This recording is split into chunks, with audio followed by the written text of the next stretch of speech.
这么大的事吗？你说你透个么事嘞？行侠仗义啊！谢谢梁师傅。谢谢啊，谢谢谢谢，送给我了，谢谢。我说，谢谢你。小事情，我加走了啊！哎，慢点慢点慢点。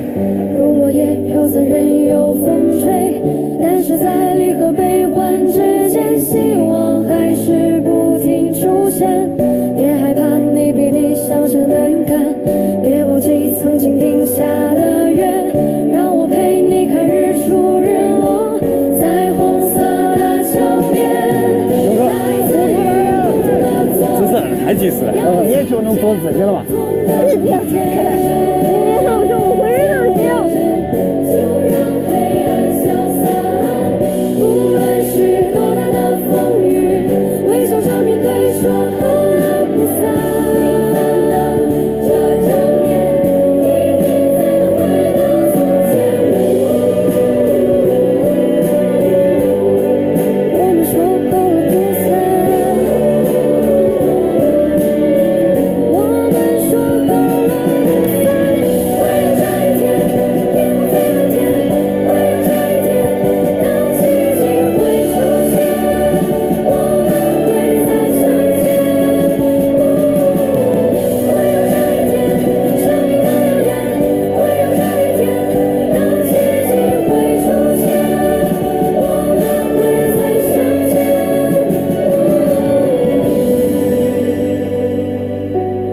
2022年要来了，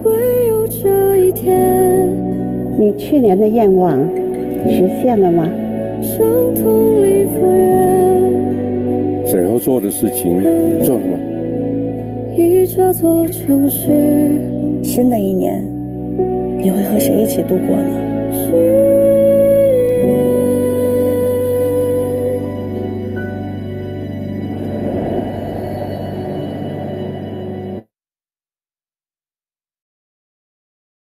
又到，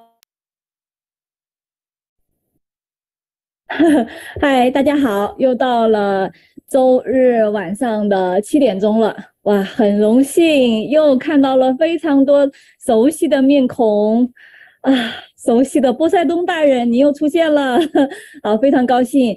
在经过了希腊神话、希腊名人，然后这个系列课程之后，我们来到了希腊文明这一讲。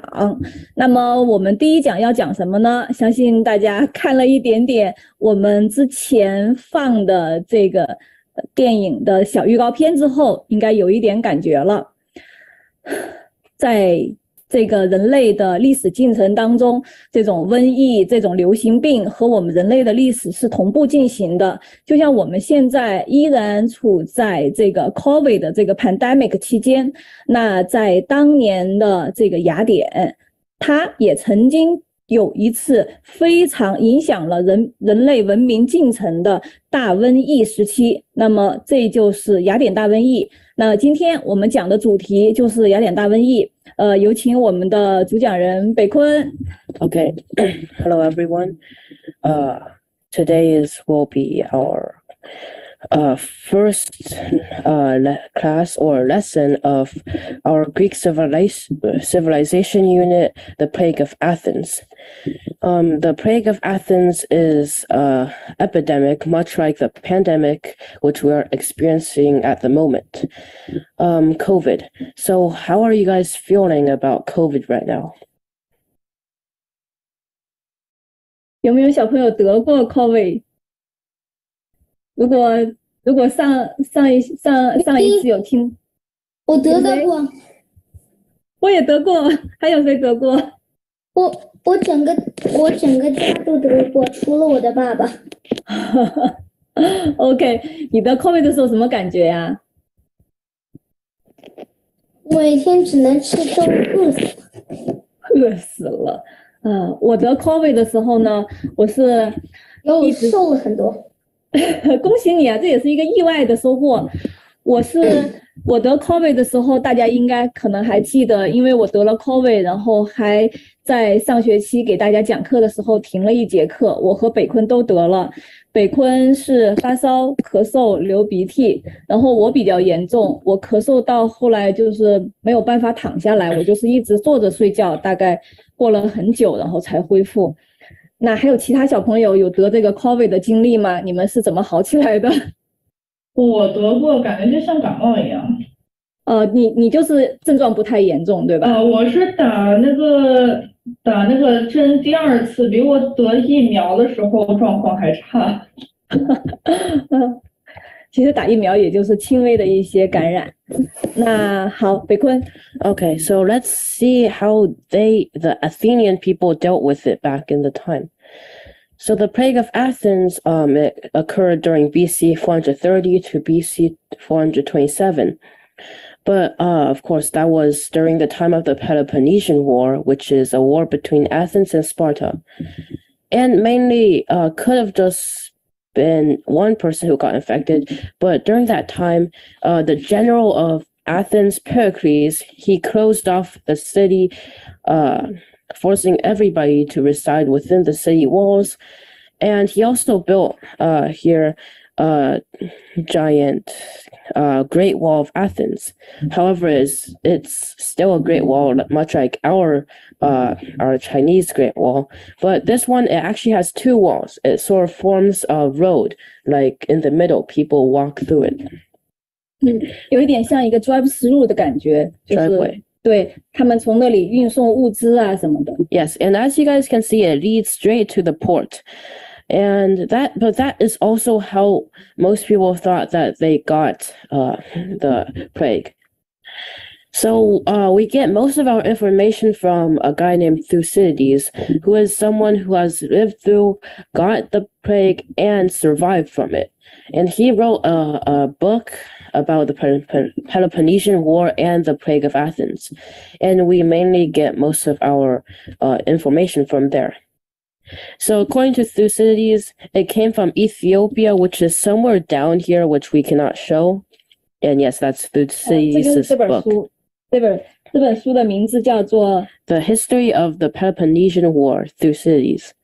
对，这本书就是其实很好读，大家在图书馆都可以借到，可以借来看一看。如果你7年级以上的话，你可以借来看一看。But obviously, it's a translated version. The other version we can't read it.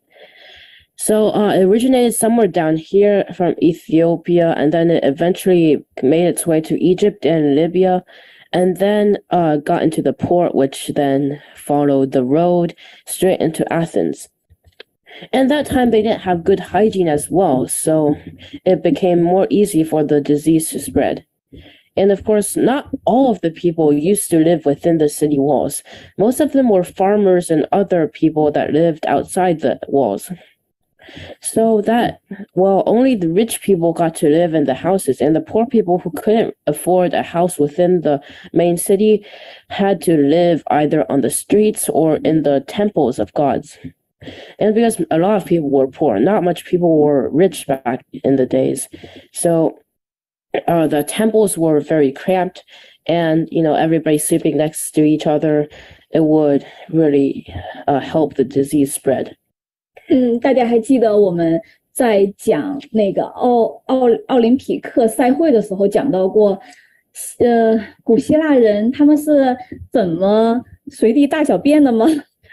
你想想，希腊赛会的时候，他们是在空旷的野外，然后进行这个比赛，他们有很大的空间，他们的那个就是卫生状况都那么糟糕。现在那个所有的Athens 的那些人，他们集中在那么一个小小的城里头，这个卫生状况大家就可想而知，所以就促进了这个疾病的传播和发生。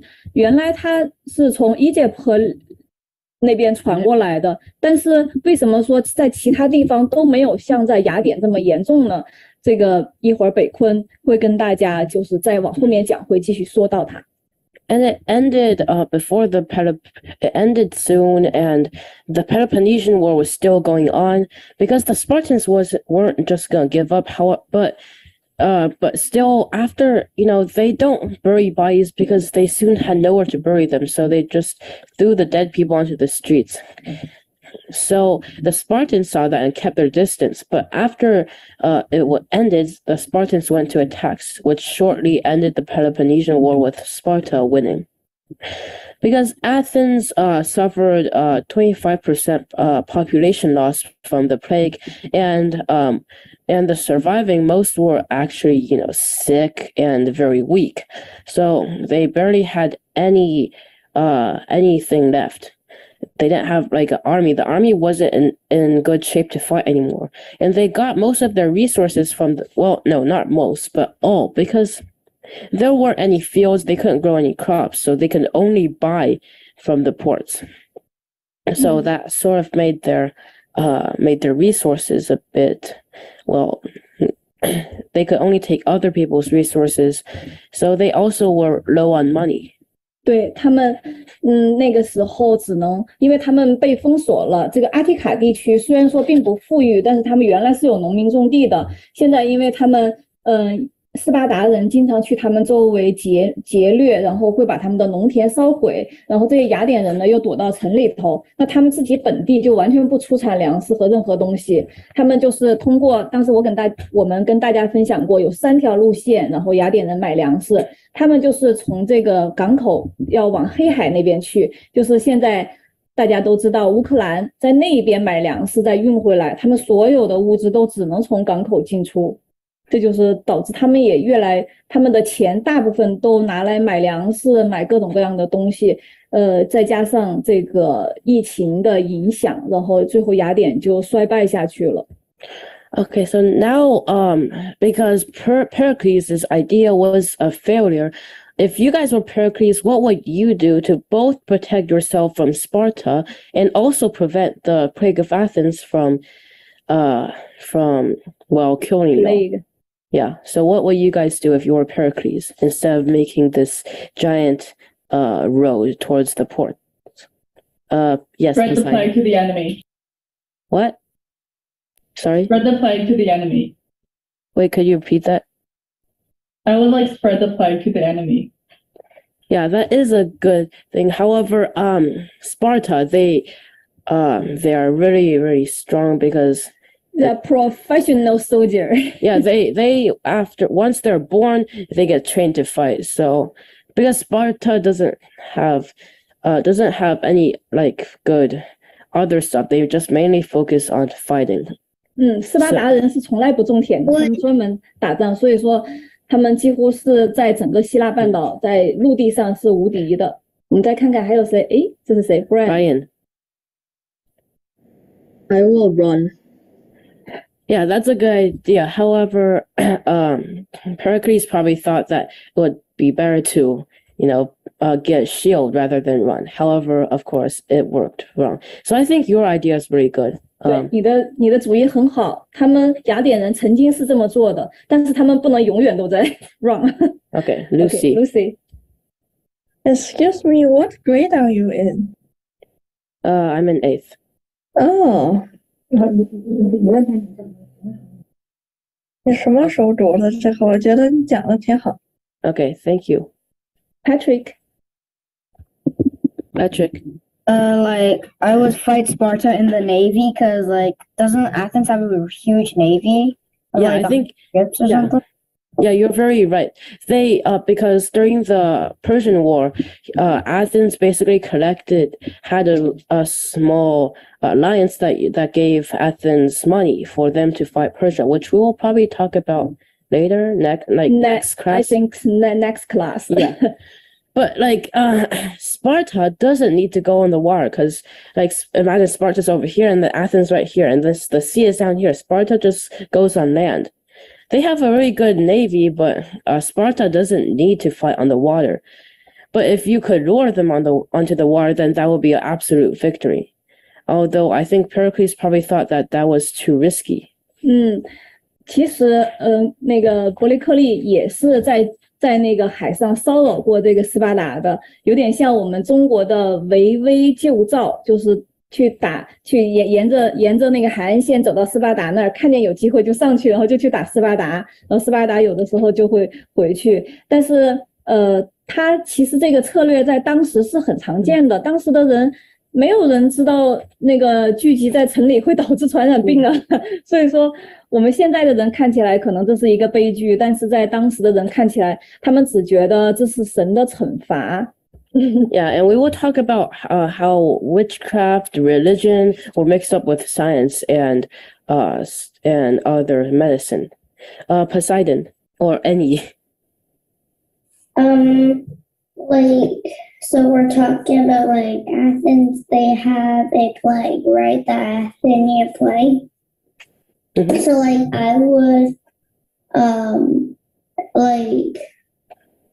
I would, just because like there is like people professional people with spears and swords surrounding my city. I just go onto the walls and just throw fire over it and they just burn up all the people outside. Yes, you are right. That's exactly what Pericles wanted to do, but Sparta, they didn't want to be there because here's a small fact. Sparta has many countries that it took over, and so if they do a siege, then they're very worried that the small countries will, rebel against them. And the thing is, they didn't have airplanes, smart airplanes, and then because if they had airplanes, they just go in and bomb them, and there's no need for walls. But back then, technology wasn't that advanced, so the most they could use was like a ladder or like a few catapults. I'm not even sure if Sparta needs any. 我们在随后的课中，大家会更深入的了解到为什么这两个国家的这两个城邦他们的战斗是这么样一种状况。那我们还是继续。Yeah, let's move on. 他们的后果我们已经说过了，对吧 Okay, this is 大家拉了时间线。This is a timeline. As you guys can see, this is the plague of Athens. It in comparison to everything else, it's very small, but 3 years is a lot. Like we have been in COVID for 3 years as well. So who knows? Maybe COVID will end, maybe it won't. So like at the beginning, it's the Persian War. We all know Persia was a giant country, and the Greek city-states are fighting against them. And this is when it ended. And then BC 431 is the start of the Peloponnesian War, which is Sparta vs Athens.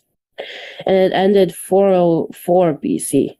And you might take notice that the plague of Athens happened right after the start of the Peloponnesian War. And that, of course, is because of the walls.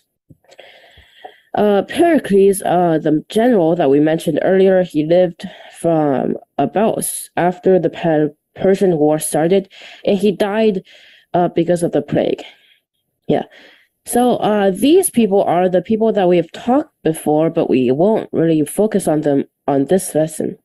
So do you guys still remember them and what and who they are? Patrick? Patrick, do you have a 这个 timeline 里头我们 Oh yeah. How come the Persian War looks just as long as the Peloponnesian War, like on the timeline? It's just a rough estimate. I didn't really do it that precisely. 大家还记得我们以前提到过的这些人吗？ Like Socrates, Plato, Philip II, Alexander, Aristotle. Is it like Socrates, Plato? They're all teachers, right? Yeah. Socrates, Plato, and Aristotle, the philosophy big three. Yes. Socrates is Plato's teacher, which is also, and Plato is Aristotle's teacher. Patrick.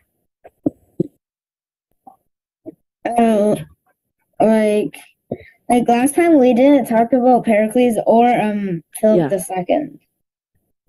Yeah, so these were these three timelines are the things that we might talk about in this unit.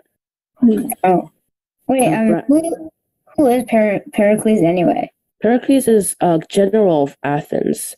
because Athens, they weren't like ruled by emperor. They were ruled by like people, and they just chose a general to take control. Brian. I'm pretty sure Aristotle was the wise guy who was the first person to come up with some sort of the idea of atoms inside molecules. Yeah. Most. I'm not sure either, but it's probably one of those. Annie. I have two questions. Is Alexander the Great? And my second question is, who is Philip II? Philip II is Alexander's father. 他也是一个非常了不起的国王。And Alexander was said, when he got older, people said that he was born by his father was the Greek god Zeus. Yeah, but that was just a legend. Yeah. Okay, so let's take a look at Alexander and Philip. They were the kings of Macedonia, and Macedonia was a small, say at the end of the Peloponnesian War. But Sparta and Athens were the biggest Greek city-states back then. But then, after the Peloponnesian War, Athens, after getting 25% of the population lost to the plague, and then getting roughly beaten up by Sparta, Athens was in no shape to fight. And then Sparta was also worn out by this, like around 27-year war. So it made Macedonia easy to conquer land. 对的 And that's how Alexander got like a ton of praises. 在伯罗奔尼撒战争之后，虽然说是斯巴达打败了这个雅典，但是实际上斯巴达也受到了非常大的伤害。他们这个地方公民非常少，就一共只有最全盛的时期就只有8000个公民。到伯罗奔尼撒战争结束的时候，他们只有2000个公民，后来还在逐渐减少，然后到最后这个希腊这个半岛，然后就一直是纷争不断，也让那个就是马其顿就是占据了这个优势。后来马其顿就把这个整个的希腊地区就是囊括在他的势力范围之下了。OK， 这不是我们今天的重点，然后我们回顾完了，我们继续。Okay, let's look at a trailer of a Korean movie called The Flu. But of course, this isn't what really happened when we actually got the flu. Oh yeah, I watched it. Oh, you did? Yes. Okay. 很多症状和那个 plague 和这个 Athens plague 很像，大家可以注意观察一下。一会儿我们要提问哦，注意看一下啊。Okay, we're all gonna watch for symptoms that they mentioned. Okay.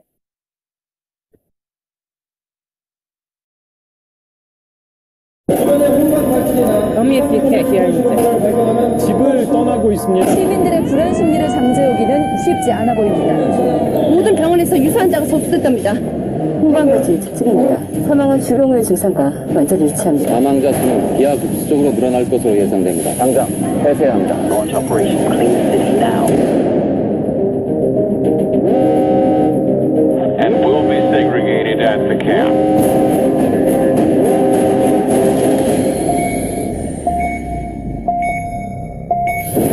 감염자들 있잖아. 발사 죽일게.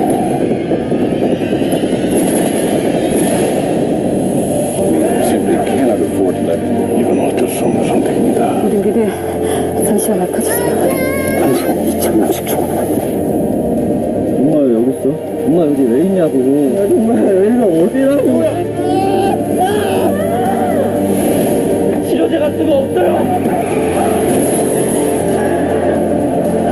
같이 살려고 그러는 거야. 당신 혼자만 살려고 하는 거잖아. 네, 시간 엄마한테 데려다 줄게. 저는 지금 꼭 안으로 들어가야 됩니다.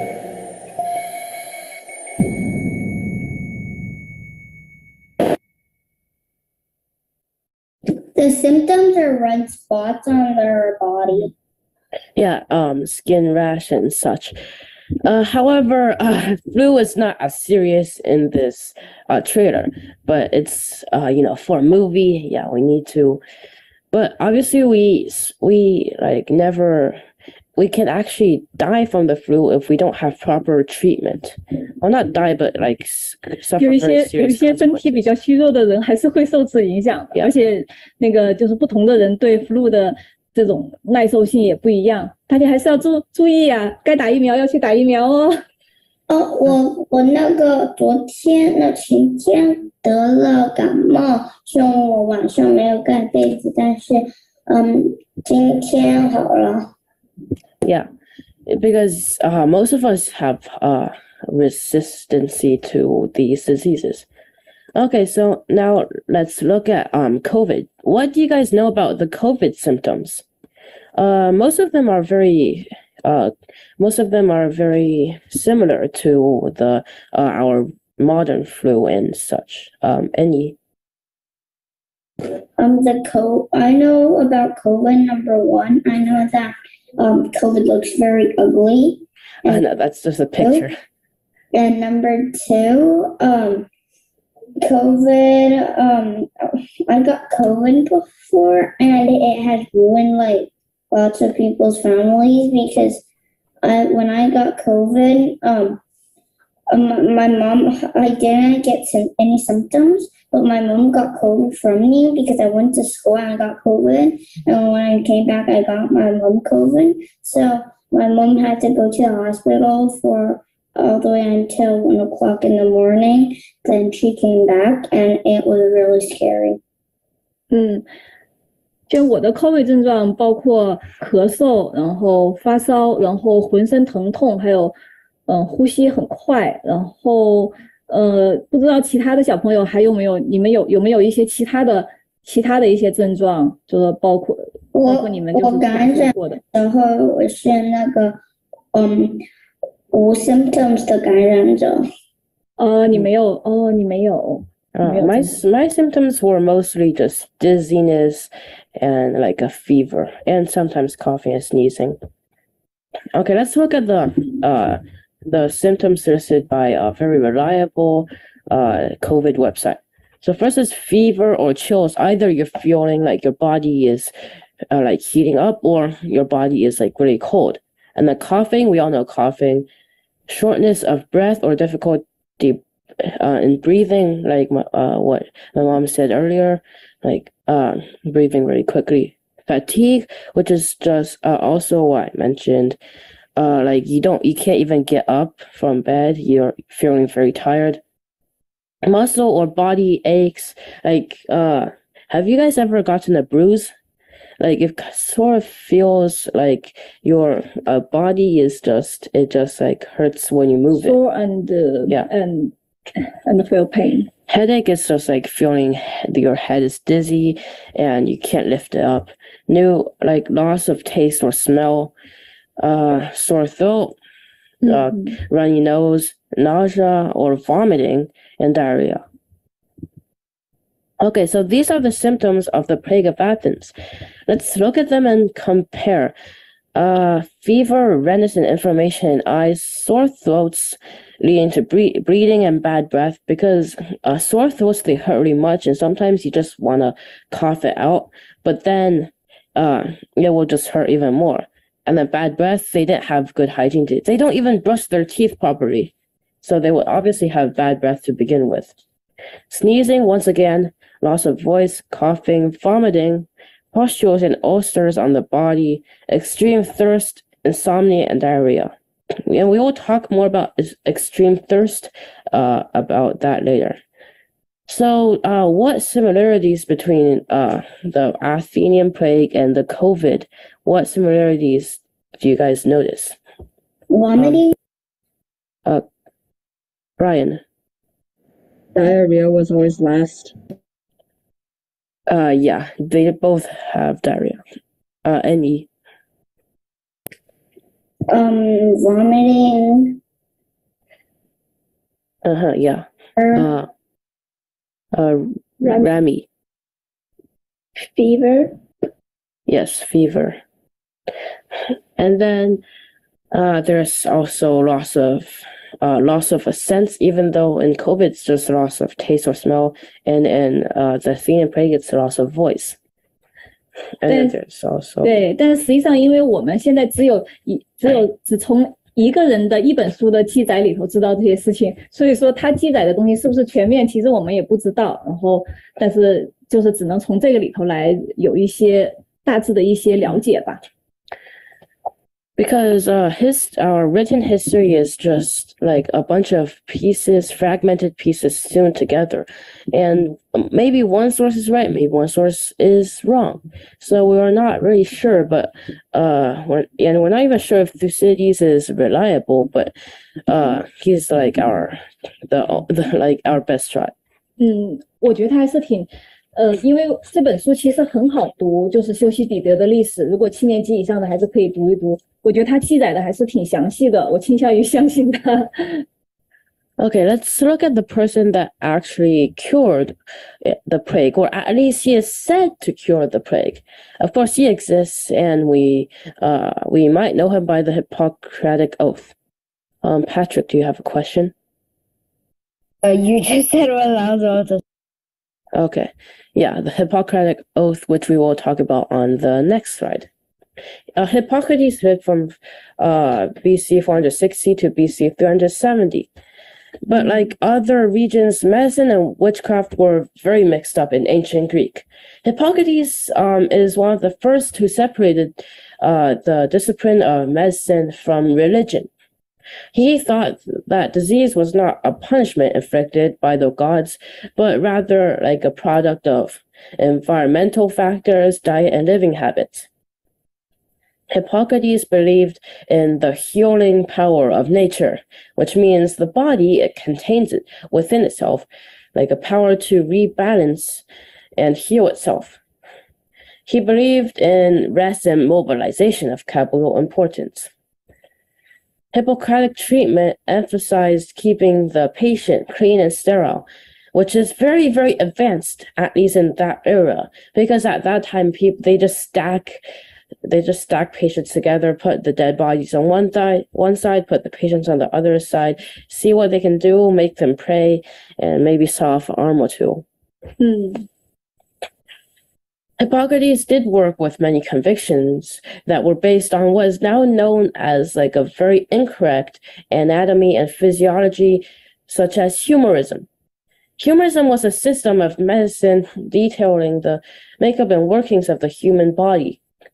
As according to humorism, the human body contains blood, phlegm, yellow bile, and black bile.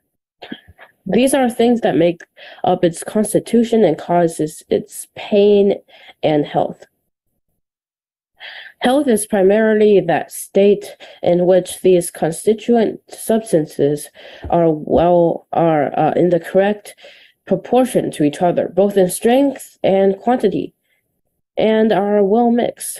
Pain occurs when one of the substances presents either a deficiency or an abundancy or excess, or is separated in the body and are not mixed with the others.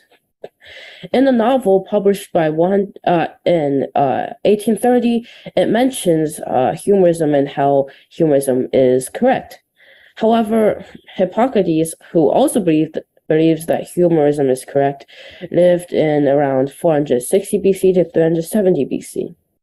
So that was a big mistake that lasted over 2,000 years.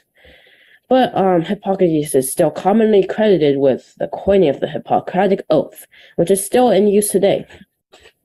我要补充一点啊，那个就是北昆说到这个错误延续了2000多年，但是实际上啊，直到现在还有很多人就是都相信这个事业传说，这个事业的这个学说，但是呢，他们把它们就应用在不同的这个场景里头，可能是。以前是当做看病的那个一些说法，但是现在可能很多人把它放在心理学研究上面。我还专门去查了一下，它这个事业，它这种它代表你的不同的个性，都是现在说的。比如说你这个黑胆汁比较多的，就是说你是一个抑郁质，就是说你这个人的个性比较容易抑郁，容易 unhappy。然后，如果你是黄胆汁的话，占优势的话，就说你是一个胆汁质的这么一个人，就说你这个人性情比较容易暴怒，就是很容易 angry，然后如果说你是血液这个体液占多数的话，叫做多血质，就说明这个人很开朗。然后如果说你这个粘液质的话比较多的话，就叫你粘液质的这样的人。然后说比较容易冷静。就直到现在很多人都相信这个。然后我想问问大家有没有觉得自己是哪一种体质的个性？是这个抑郁的黑胆汁呢，还是易怒的这个黄胆汁呢，还是比较开朗的血液呢，还是比较冷静的粘液呢？Any?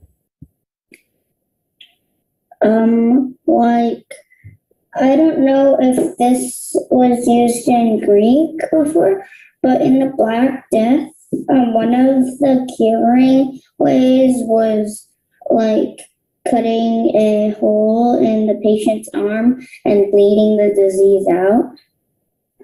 Yeah, that was I think in most plagues back then, people trusted religion and the gods more than science or medicine.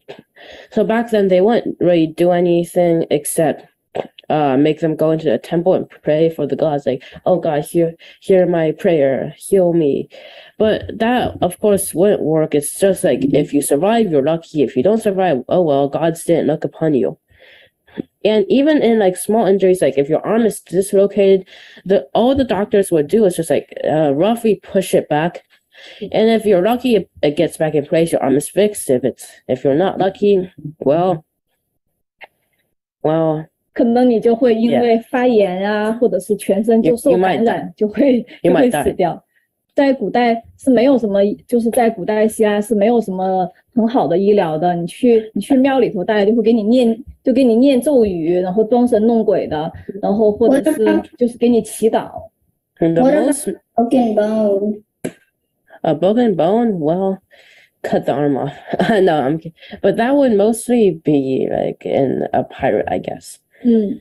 而且为什么说那个希波克拉底是真的非常先进呢？因为那个时候大家完全没有这种卫生的这个概念，就是说要把病人和健康人分开，要保持周围这个病人的环境的这个干净啊什么的，所以经常这些病人就是在一些非常脏乱的环境中生存，这导致他们更容易感染，更容易生病。为什么就是说这个雅典的大瘟疫会导致这么多人死亡？有一个很大的原因就是卫生状况非常的不好。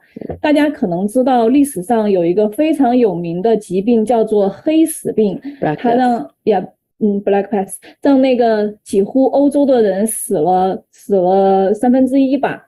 但是自从什么东西发明之后，你们猜一猜，非常非常 popular， 现在非常非常常见的一个东西发明之后，整个黑死病就几乎逐渐消失了。大家知道吗 ？Brian Medicine? No， 非常非常 popular， 你经常会用到的。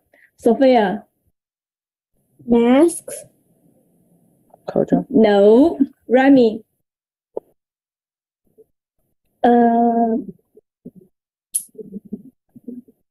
非常非常常见，你们就想着你们最常见的一个东西。你看，我在给你们做一个 hint。这个是什么？ Oh, hotness or warm stuff. Wash your hands with soap. 肥皂。soap 知道了吧？就是自从这个肥皂发明之后，这个黑死病的那个病死率就大大的降低了。由此可见，这种卫生的那个环境是非常非常重要的。OK， 我们再往后面。And Julia, do you have a question? Julia? Oh, okay, 没有吗？ My camera. I got a Technoblade background. Okay, so then let's move on. Okay. So now let's take a look at the Hippocratic Oath. So this is just summarized. We won't go really deep into it, but it's just first the 4 main points. Usually doctors, the oath, they hold their hand like this, and they do the oath to ensure that they're a good doctor and do not abuse their patients, which is obviously a quality that a doctor must not have. First, must mentor future doctors or their families. Second, patients will not suffer hurt or damage. But of course, this is like, they will, well, like if they can't save a patient, that's not their fault. But by this, they mean that they won't purposely, stab them with like a scalpel, like a small surgery knife. And third, actions must be pure and focused, like you can't slack off because this might be a life and death situation. And last but not least, all patient information must remain private. You cannot use patient information to blackmail them. 因为那个时候为什么会有这么一个誓言呢？因为那个时候有些医生，特别是一些巫医啊什么的，他们是非常没有道德的。他们有的时候甚至会故意去下毒或者是下药害一些人，然后再让那些病人去请他们去治疗，然后把他们治疗之后就是又收钱，然后又宣扬他们的这个名声。所以说希波克拉底誓言是医生就是进入医学院之后第一课就要学的内容，然后要尽全力去治疗病人，不能够就是贪图病人的财富啊什么的。就因为他这些所有的问题都是当时那些没有道德很坏的医生做过的一些事情，趁着别人生病偷窃，故意下毒，然后伤害病人，或者是说治不好病人之后，比如说他明明是不能治疗，但是你请他来就要花钱，那他就是随便给你弄一弄，他又收你一笔钱什么的，就很坏。所以希波克拉底就用这个誓言来约束医生的行为。He uses it to for people to not abuse their power as a doctor, because most of us, we don't even know what's going on. And because the doctors know more than we do, they can very easily do many things to get money. However, the Hippocratic Oath prevents them from doing that. 希波克拉底他自己本人原来是在马其顿行医的，但是他听说了雅典发生瘟疫之后，然后他就冒着危险，然后去雅典治疗病人。后来他一生也都是在整个希腊地区，然后到处游走，然后给这些病人治病，是一个非常伟大的古代的医学家。Okay, so now enough about Hippocrates. Let's look at how it was cured. So do you guys have any idea of how it was cured? 对。There's many rumors about how it was cured and many variations, much like our myths. However, not all of them are true, and obviously we don't know which one's true. But the one that I know most about and is described in the picture, you guys can take a guess. Any? I just wanted to ask, when I got my stitches, did the doctor have to be precise, because he just got it done in like 10 minutes, I think. Yeah, usually, stitches are just sewing your skin together for the stuff underneath to heal without you bleeding out. Yeah, you know how you sew clothes together? That's how they work it. So it won't really, stitches won't be that long. And if the doctor doesn't do it precisely and ends up hurting you in the wrong way, you can always sue them. Okay. Do you, like, sue them with like stitches, or do you mean like? No, just like report them. Okay. Patrick.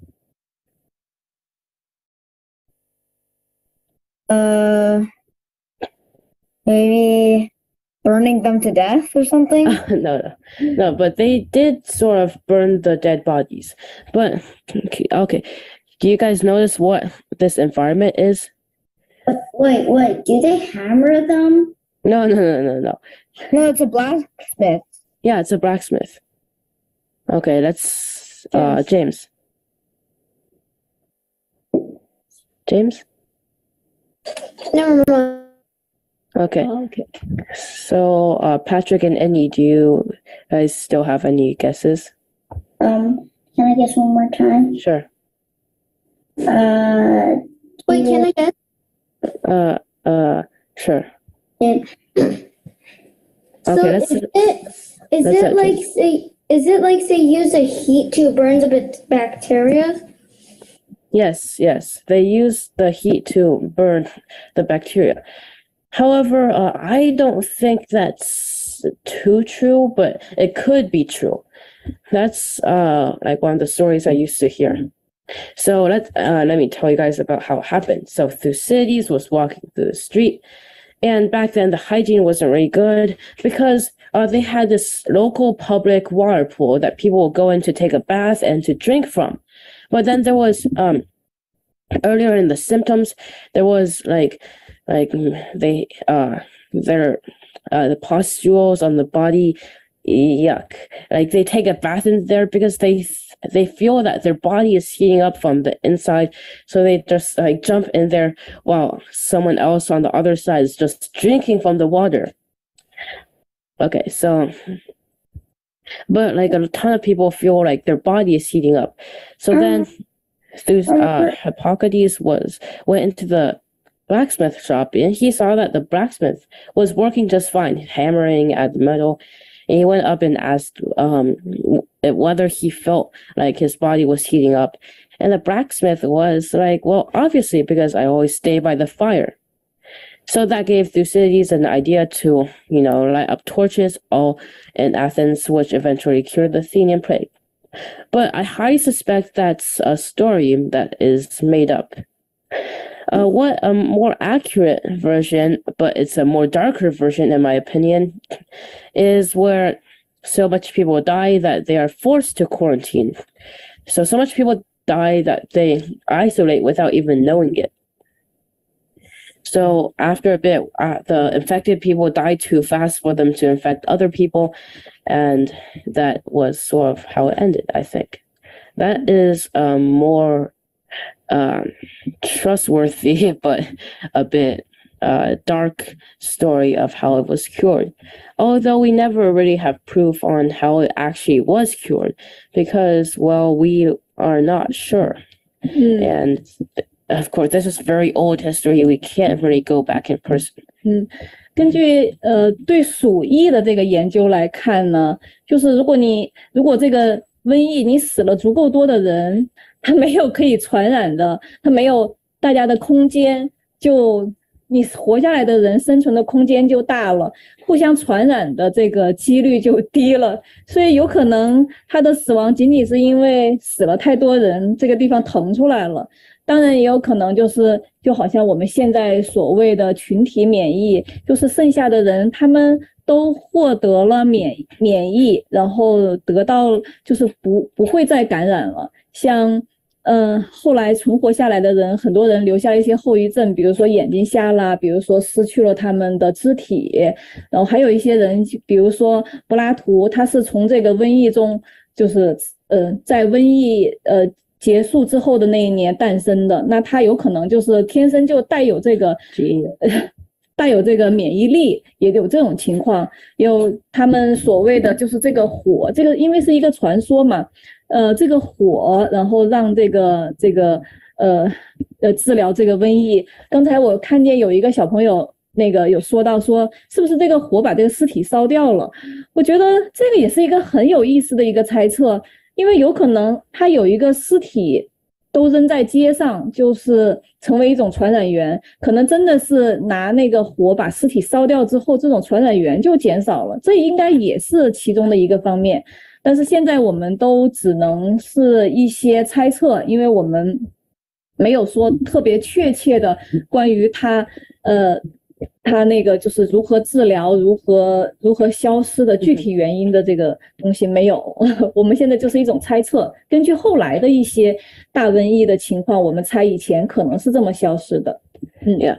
So but the plague of Athens only lasted like 3 years, but 3 years was probably enough for like many babies to be born, and maybe the babies inherited like genes that would make them immune to the plague.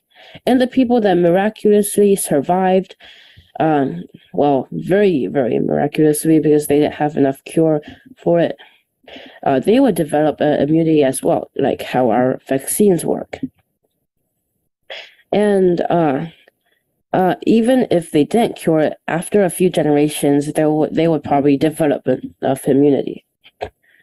Okay, let's move on. So medicine at the time was very not popular enough compared to religion, because the most medicine they would ever give you was just probably a couple of picked herbs from the mountains. The most they'll tell you if you are inflicted by a disease would be to go into a temple and beg for a blessing from the gods. But of course, back then they got by fine with that, because they believed very firmly in gods like Zeus and Poseidon, and back then they didn't have very good medicine like these pills or capsules. So back then they couldn't really do anything against the plague except to pray. But that was also what they would do, because once again, they don't have good medicine. 那个时候的 medicine 就极其有限，就我们现在所知道的，有一些是运动员他们用在，就是有点像兴奋剂，就是让你吃了之后能够飘然，然后状态很好。还有喝酒的时候放在酒里。还有现在有记载的有一种叫做接骨木，大家可能在 Harry Potter 里头见过那个用来制作魔杖的一种东西，它是一种消炎药，可能就是你骨折之后给你敷在这个手上啊，会帮助你消炎。其他的药物其实记载的数量是比较少的，那个时候主要就是靠宗教，可能大家医生给你一些安慰，然后靠你自己的命，然后看你的运气好不好来治疗这些疾病。Yeah, back then, probably the gods were just too lazy and would only accept one invitation at a time.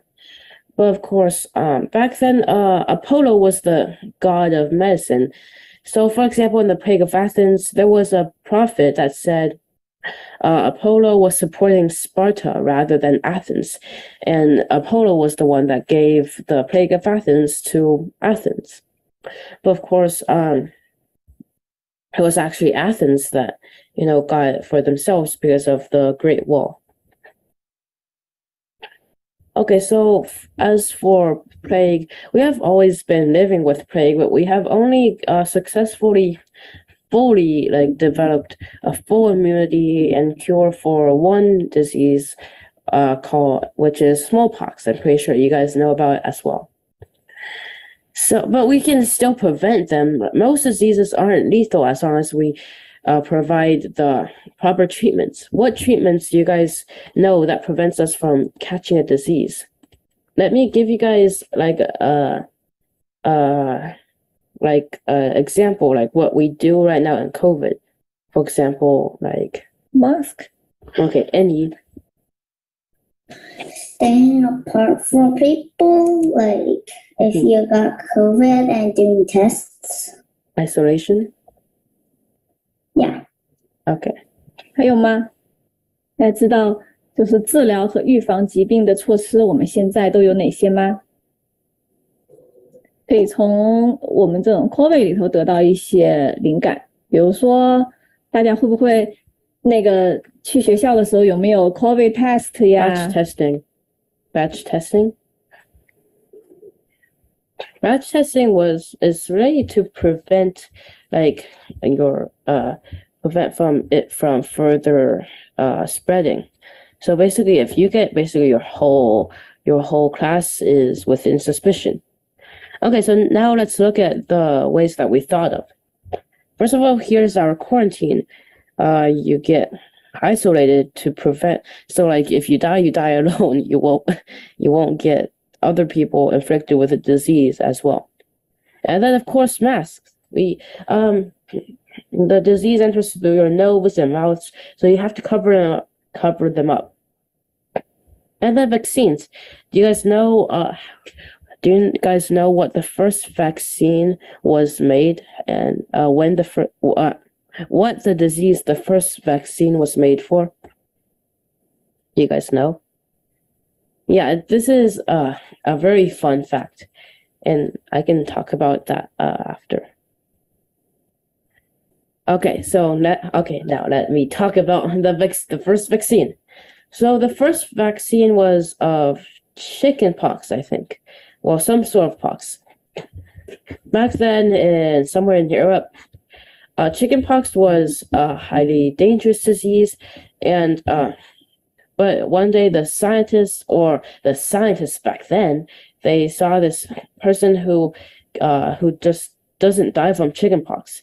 And when they asked, the person said, "Oh, well, I won't get chicken pox. I won't ever get chicken pox because I have gotten cowpox before." Cowpox was a less lethal version of chickenpox that barely had any, well, lethal effects. So the people, they just thought, oh, well, if I took some cowpox and gave it to this person, and then after a bit, then they won't get chickenpox. Once they got cowpox, they would, it's basically like those training games where you train your army against a trained or less lethal version before they actually go out and fight. And that's how vaccines sort of work, if you guys can see it that way. Sophia? I heard of that story before. Yeah, it isn't a common story, but it is a very good story. Maybe if you guys have time, you can always look it up. Any? My mom got me to watch a bunch of shows about in YouTube about the plague of Athens last night. Very nice. So like you must have after it, they just burned down the whole entire town, and then when the Spartans, they saw it, they're like, ooh, they must be in trouble, let's go get them. And then when they came in, they're like, oh, everybody's dying, and then nobody came to like resist against them because the people were just too spread out and too messy, and they're like, nah, let's leave, and they just left. Mm-hmm. Yeah, and that is basically how the Peloponnesian War ended in a nutshell. Okay, so there's the batch testing, poke your nose. And then like the bodysuits, as much protection as possible. Like they have goggles, masks, a whole bodysuit, a hood, and such to prevent as less physical contact as possible. Okay. 但是人类在和那个大瘟疫的斗争当中，就是我们很少说我们能赢得过这些病毒，因为实际上可能在这么多年的斗争中，我们和人类和病毒，我们唯一一个第一个也是唯一一个消灭了的这么一个是什么？smallpox。对，只有这一个，然后实际上它在实验室里头也还是存在的，人类。大部分情况下的话，只能说降低像这种病毒啊、这种瘟疫的死亡率和重症的率。你想彻底的消灭它，那是非常非常非常困难的。Okay, so last question: If you guys were in the plague of Athens as Hippocrates, what way would you use to cure it? You guys can totally use the ways that we have right now. However, due to religious problems, they might not accept it because they will be like, this is an insult to the gods. Brian? Right. Create hygiene. Yeah, totally. Like, you can just feel disgusting once you feel like those people with their infected scars still bleeding like their infected blood in the pool, and on the other side people are drinking from it, and the pustules and okay, I can't talk about that anymore. Any? Don't like when people in Athens, when they see someone muscular when they are bathing, people would rush to collect their scalp. Like the more muscular they are, the more money the scalpel is worth. Mm-hmm. I'll do some research on that. And if I were Hippocrates, first of all, everybody needs to get some distance, get some quarantine. And because of that, the impact on Athens was very great, not only because of the war, because rich people and poor people were all, dying. And after it ended, the strongest person that could actually stand up would obviously, take everything and be the leader. And that really messed up their economy. And that sort of also the economic crash and their diseased people, because even after it ended, there were many people that suffered from it. Even though they lived, they're probably dead inside, like an arm chopped off, loss of vision, and such. So even though not only, but 25% is still a lot. Even though 25% died, the rest were there was only a small percentage that actually made it out, that were fine.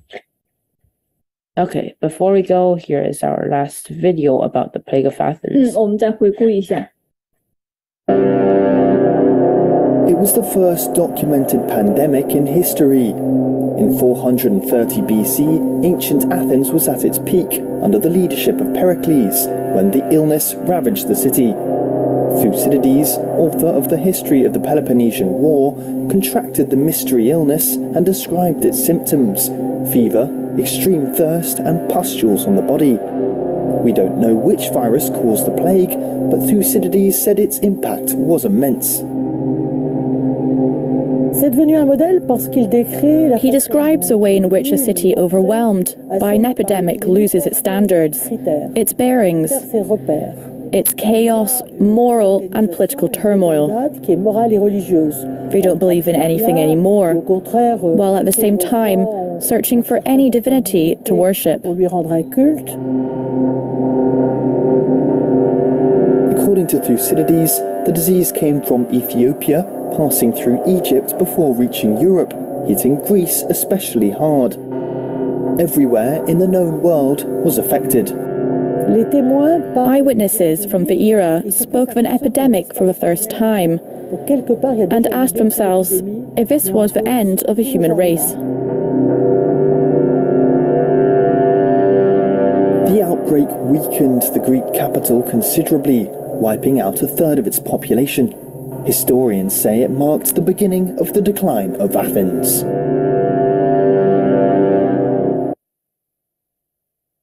And yes, and that is technically what happened, except Athens suffered a giant loss. It wasn't just the beginning, it was the main decline. Pericles died. He was a really great general, except for the fact that he, forced everybody to not quarantine. And we are exactly out of time. And that would be the end of our first lesson, the Plague of Athens. 下一节课我们会来讲波西战争，就是波斯和波斯帝国和这个小小的希腊的这些所有城邦，然后他们进行的一场大战。那么下周同一时间，我们还在这里等大家，然后到时候的话，期待见到你们咯。好，那么今天我们就到这里，谢谢大家来参加我们的这个小小的课堂。那么我们下周再见，拜拜，拜拜，再见，拜拜，拜拜。